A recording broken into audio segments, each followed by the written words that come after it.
Alright YouTube, I was going to give you a quick short video here. I've done a couple of these engines now. So this is the Jeep 4.0. As you can see, the pistons look pretty clean. I just cleaned them up. We had a rod knock.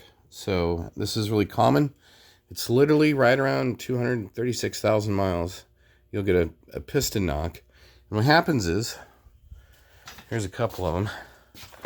This is from the last engine. This is a number 3 cylinder. The skirt broke off. On that engine that I'm working on now, the skirt broke off on number 2. And what's creepy is they are literally apples for apples in the exact same spot. Same style crack. But anyway, you can actually fix and redo the lower end of your engine and put it all back there fairly cheap for like less than $400. So, what we're doing is we're cleaning up the old pistons, and of course we got new piston rings. Amazon sells D&J. I've used a lot of their products and they seem to be okay, but I always sort everything out. Now granted, these are the old ones, first ring, second ring, and then oil rings and stuff, and just clean them up, put new piston rings on them, gap them, make sure the rings are 180 degrees from each other. You can take the head off without removing the intake or the exhaust. It is quite heavy, so either have a buddy or some really strong muscles.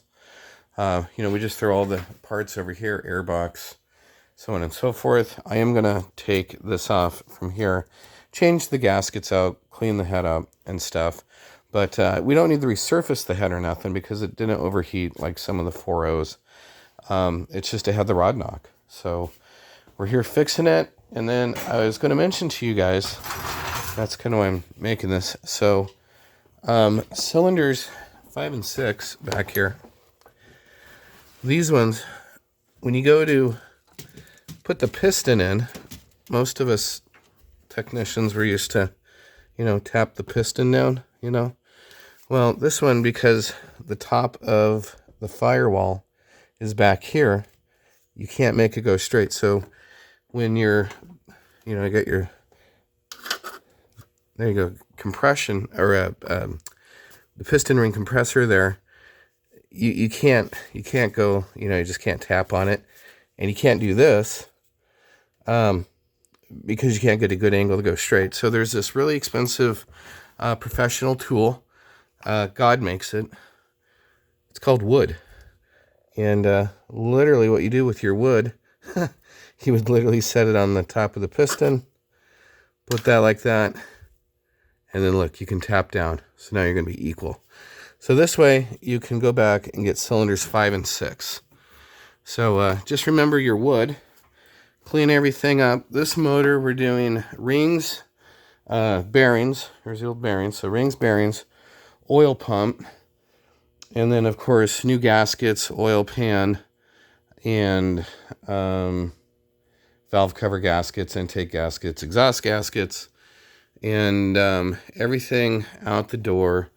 I think on Amazon was like $340. And then on eBay, there's an engine company that right now I've been able to buy these 4.0 pistons, standard size, and they come extremely clean and sandblasted, and they're in good shape with good connecting rods, for only, I think, $35. So for less than $400, you can, get your, and you get the complete engine rebuild kit, gaskets. So for less than $400, you can get another piston with another connecting rod and your engine gasket set, all your bearings, all your rings, slap it all back together, and it's going to be good for another 100,000 miles. So I hope that helps some people out there. If you got a Jeep 4.0, years, 99 to 04 seem to have this particular problem with the piston skirt. So, ciao, have a great day.